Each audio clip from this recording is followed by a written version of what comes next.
সুবহানাল্লাহ সুবহানাল্লাহ আলহামদুলিল্লাহ আলহামদুলিল্লাহ আল্লাহু আকবার আল্লাহু আকবার। হে আল্লাহ, এই রমজান মাসের দিন দেখে দিন দুপুরে মানুষজন কিভাবে বৈশা গল্প করতেছে, অনেকজনে রোজা রাখে না। হে আল্লাহ, এই রমজান মাস আপনি সবাইকে হেদায়েত দিন, রমজানের উসিলা করে আর রহমতের মাস, বরকতের মাস আপনি ভালো জানেন, সবাইকে হেদায়েত দেন। আল্লাহু আকবার সুবহানাল্লাহ আলহামদুলিল্লাহ।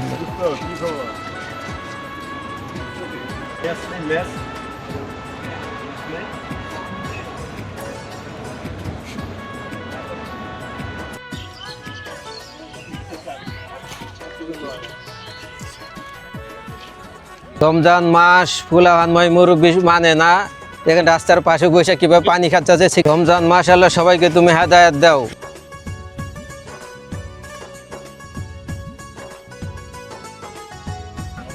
আসসালামু আলাইকুম। ওয়ালাইকুম সালাম। হুজুর ভালো আছেন? আলহামদুলিল্লাহ ভালো আছে, আপনি কেমন আছেন? আলহামদুলিল্লাহ ভালো আছি।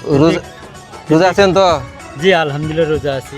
তো হুজুর দেখলাম যে আপনি রাস্তা দিয়ে হাঁটতেছেন, আবার কিছু কথা বলতেছেন, তো কি হয়েছে? আরে কই না, রমজানের মাস ফুলাহান ইয়াং ফুলাহান তারা রোজা না রাখিয়া রাস্তার পাশে খাড়া পানি খাচ্ছে, কেউ সিগারেট খাচ্ছে। তওবা তওবা আস্তাগফিরুল্লাহ, আল্লাহ এদেরকে হেদায়েত দেখ। যাক হুজুর, তো অবশ্যই দোয়া করবেন আল্লাহ তাআলা সবাইকে হেদায়েত দান করেন। দোয়া করে যুবক পোলাপান মানুষ আসলে এগুলো একটু কম মানার চেষ্টা করে, তো আমরা আসলে চেষ্টা করব, আল্লাহ তাআলার কাছে প্রার্থনা করব যাতে আল্লাহ তাআলা সবাইকে হেফাজত দান করেন। অবশ্যই এই রমজান মাসের রোজাগুলো সবাইকে করার তৌফিক দান করেন। আমিন। সবার জন্য আমরা সবাই দোয়া করব, বেশি বেশি আস্তাগফিরুল্লাহ পড়ব। আচ্ছা হুজুর, আচ্ছা, আসসালামু আলাইকুম। ওয়ালাইকুম সালাম।